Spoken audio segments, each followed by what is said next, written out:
નમસ્કાર મિત્રો, સીધું ને સટના એપિસોડમાં આપણે ગૌતમ અદાણી સામે અમેરિકામાં ચાલતા કેસની વાત કરવાના છીએ. અમારા સહિત ઘણા બધા એવા ખ્યાલમાં હતા કે અમેરિકાના પ્રેસિડેન્ટ ડોનાલ્ડ ટ્રમ્પ એમના વકીલ એમને ગૌતમ અદાણીએ હાયર કર્યા, એમની સેવાઓ લીધી. એ પછી ત્યાં અદાલતે ગૌતમ અદાણીને નિર્દોષ જાહેર કરી દીધા છે. ભારતીય અખબારોમાં, મીડિયામાં પણ આ પ્રકારના સમાચારો આપણને જોવા મળતા હતા. અને આપણા ઉદ્યોગપતિ છે, એ પોતે ત્યાંનો ગુનો કબૂલતા નથી ને છતાં પણ દંડ ભરીને, દંડે પાછો નાનો સૂનો નહીં, 150 કરોડ રૂપિયાનો એ દંડ ભરીને ડિપાર્ટમેન્ટ ઓફ જસ્ટિસ, ટ્રમ્પભાઈનું જે ન્યાય ખાતું છે, એની સાથે સેટલમેન્ટ કરવા માટે એ તૈયાર છે અને $10 બિલિયન નું રોકાણ એ અમેરિકામાં કરવા માંગે છે અને 15,000 અમેરિકનોને નોકરી આપવા માંગે છે. આ એમનું સિવિલ પ્રોસિક્યુશન કેસના સેટલમેન્ટની અંદર આ ચર્ચામાં હતું. પણ ગૌતમ અદાણી, એમના ભત્રીજા અને બીજા અધિકારીઓ, એમની સામે ત્યાં સિવિલ કેસની સાથે સાથે ક્રિમિનલ કેસ પણ ચાલે છે અને એ હજુ નિર્દોષ જાહેર થયા નથી. અદાલતે એમને નિર્દોષ જાહેર કર્યા નથી. અદાલતે એમનું સેટલમેન્ટ એ અથવા તો ડિપાર્ટમેન્ટ ઓફ જસ્ટિસની પ્રપોઝલ એને સ્વીકારી નથી.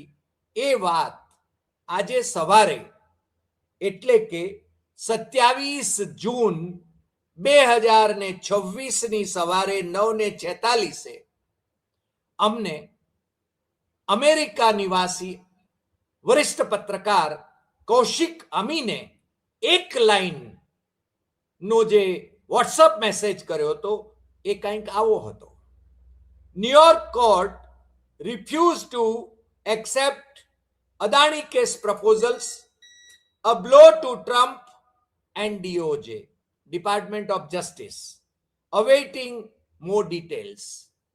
કૌશિકભાઈ જાગતા પત્રકાર છે, એટલે એના પછી એમને 10:06 રોયટરનો મેસેજ મળ્યો અને એ રોયટરના મેસેજમાં અદાણીની તસવીર ખૂબ પ્રોમિનન્ટલી મૂકવામાં આવી અને લખ્યું હતું, એની હેડલાઇન હતી કે Adani prosecutors must justify dropping criminal case, US જજ રૂલ્સ. સમજાય છે આ બધું? અદાણીની સામે ન્યુયોર્કની અદાલતમાં જે કેસ છે, એ કેસ હજુ સેટલ થયો નથી. અમેરિકાની ન્યાય પદ્ધતિ મુજબ વ્યક્તિ, એટલે કે ગૌતમ અદાણી, સાગર અદાણી અને એમના અધિકારી એ ગુનો કબૂલતા નથી. લાંચ રૂશ્વતનો, બ્રાઇબ આપ્યાનો, અમેરિકાના રોકાણકારોને ગેરમાર્ગે દોર્યાનો, આ બધી બાબતોનો એમણે કોઈ ગુનો કર્યો હોય અદાણી ગ્રીન્સ માટેનું ઇન્વેસ્ટમેન્ટ મેળવવાના સંદર્ભમાં, એ કબૂલતા નથી. પરંતુ ગુનો નથી કર્યો, પરંતુ ડિપાર્ટમેન્ટ ઓફ જસ્ટિસ, ત્યાંના ન્યાય ખાતા સમક્ષ એમણે એક સેટલમેન્ટની ફોર્મ્યુલા મૂકી કે ગૌતમ અદાણી $6 મિલિયન, એટલે કે 50 કરોડ રૂપિયા, અને સાગર અદાણી, એમના ભત્રીજા રામ, એ $12 મિલિયન, એટલે કે 100 કરોડ રૂપિયા, એમ કુલ મળીને 150 કરોડ રૂપિયાનો દંડ, પેનલ્ટી એ ચૂકવવા માટે તૈયાર છે. પ્લસ અમેરિકામાં $10 બિલિયન હવે બિલિયનના તમે એટલે કે $10 અબજ નું રોકાણ કરશે અને 15,000 અમેરિકનોને એ નોકરી આપશે, એવી ફોર્મ્યુલા એમણે સેટલમેન્ટ માટે, એમના સિવિલ કેસના સેટલમેન્ટ માટે એમણે રજૂ કરી હતી. અને તમને ખ્યાલ હશે, સિવિલ અને ક્રિમિનલ કેસના સંદર્ભમાં ભારતમાં એક ચર્ચા છે કે આપણા એક ચીફ જસ્ટિસ ઓફ ઇન્ડિયા રહેલા, નિવૃત્ત હવે નામ તો આવ્યું નથી, પણ એમની સલાહ મુજબ એ કંઈક આગળ વધી રહ્યાની ચર્ચા છે. એનું નામ આપણી પાસે છે નહીં એટલે આપણે એના વિશે કંઈ કહી શકીએ નહીં. આપણે એટલું જ કહેવાના કે જેટલું ત્યાંની અદાલતે કહ્યું છે. આપણે એટલું જ કહેવાના કે જે સત્ય છે, જે તથ્ય છે, અને જે તથ્ય આપણી પાસે આવે છે, અને આ તથ્ય છે. ગુનો નથી કર્યો, પરંતુ 150 કરોડ રૂપિયાનો દંડ ગૌતમ અદાણી અને સાગર અદાણી એ ભરવા માટે તૈયાર છે. હવે આને શું સમજવું એ મને સમજાતું નથી. તમને સમજાય તો કહેજો, કારણ કે ટ્રમ્પભાઈના જે વકીલ હતા એ વકીલ, એમની સેવાઓ એમણે લીધી અને આ સંદર્ભમાં સેટલમેન્ટ કરવા માટે એમણે આગળની કાર્યવાહી કરી, જેથી પ્રભાવ પાડી શકે. માનનીય વડાપ્રધાનના ખાસમ ખાસ મિત્ર એવા ગૌતમ અદાણી અને માનનીય વડાપ્રધાનના ખાસમ ખાસ મિત્ર ગણાતા આ વખતે હગિંગ નહીં થયું, ગળે નહીં મળ્યા. G7માં તમે જોયું, પણ ટ્રમ્પભાઈ અને મોદી એ બંને એકમેકની મિત્રતા વિશે દુહાઈ દેતા હોય છે. પણ આ કેસની અંદર ગમે તેમ કરીને ગૌતમ અદાણીને અને એમના ભત્રીજા રામને, એમની કંપની અદાણી ગ્રીન્સને, ગ્રીન એનર્જીને બચાવી લેવા માટે, પ્રોસિક્યુશનમાંથી બચાવી લેવા માટે, સિવિલ અને ક્રિમિનલ પ્રોસિક્યુશનમાંથી બચાવી લેવા માટેની જે ત્યાં આગળ કોશિશો થઈ રહી છે, એમાં ટ્રમ્પભાઈના અંગત વકીલ રોબર્ટ ગ્યુફ્રા, એમની સેવાઓ અદાણીએ લીધી. પરંતુ આની અંદર જે ન્યુયોર્કની અદાલતમાં જે જજ છે નિકોલસ ગારોફિસ, એમણે ત્યાંના ન્યાય ખાતાને બહુ જ સ્પષ્ટ આદેશ આપ્યો છે કે આ તમે જે એમની સામેના ક્રિમિનલ કેસની બાબતમાં જે દસ્તાવેજો રજૂ કર્યા છે એ અધૂરા છે, એની વધુ વિગતો લઈને આવો. દરમિયાનમાં ગૌતમ અદાણી, સાગર અદાણી અને એમના અધિકારીઓને નિર્દોષ જાહેર કરવામાં આવ્યા નથી, એ બાબત બહુ સ્પષ્ટ કરી દેવામાં આવી છે. અને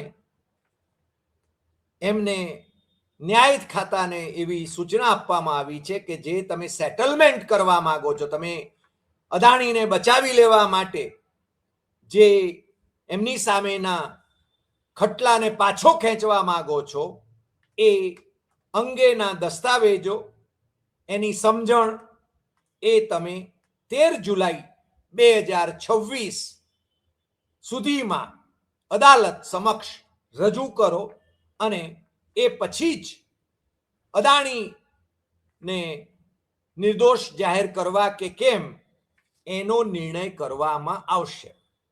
એનો અર્થ એ થયો કે અત્યાર સુધી ભારતમાં જે ઢોલ પીટવામાં આવ્યા હતા કે અમેરિકાની અદાલતે ગૌતમ અદાણીને નિર્દોષ જાહેર કરી દીધા છે, એ વાત છે ને એમાં કોઈ દમ નથી.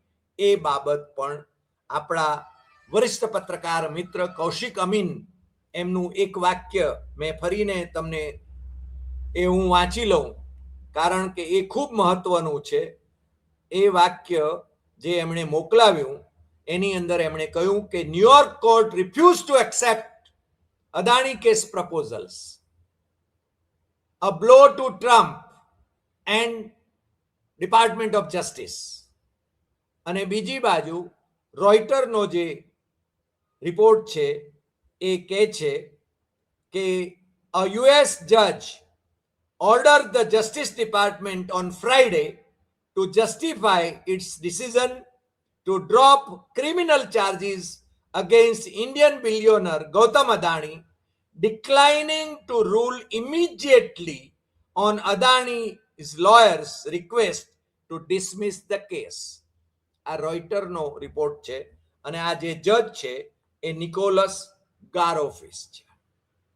અને આમાં ટ્રમ્પભાઈના ખાસ વકીલ, મિત્ર, અંગત વકીલ, આમ તો મિત્ર હોય તો જ વકીલ, કારણ કે વકીલોમાં વિશ્વાસ મૂક્યો હોય ટ્રમ્પભાઈએ તો જ એમના વકીલ હોય, અને એ એમના અંગત વકીલ રોબર્ટ ડ્યુફ્રા, એ એમની સેવાઓ અદાણી એ લીધી છે, છતાં એમને ક્લીન ચીટ આપવામાં આવી નથી. અદાણી નિર્દોષ ઠર્યા નથી. અને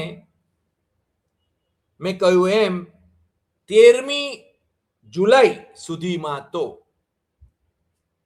એ એમની સામેના આ ક્રિમિનલ કેસ જે છે, કારણ ક્રિમિનલ અને સિવિલ આ બંનેની બાબત ચાલે છે, અને ઓછામાં પૂરું આ લાંચ અપાયાની બાબત એ ભારતમાં સેબીએ એની તપાસ કરવાની રહે છે.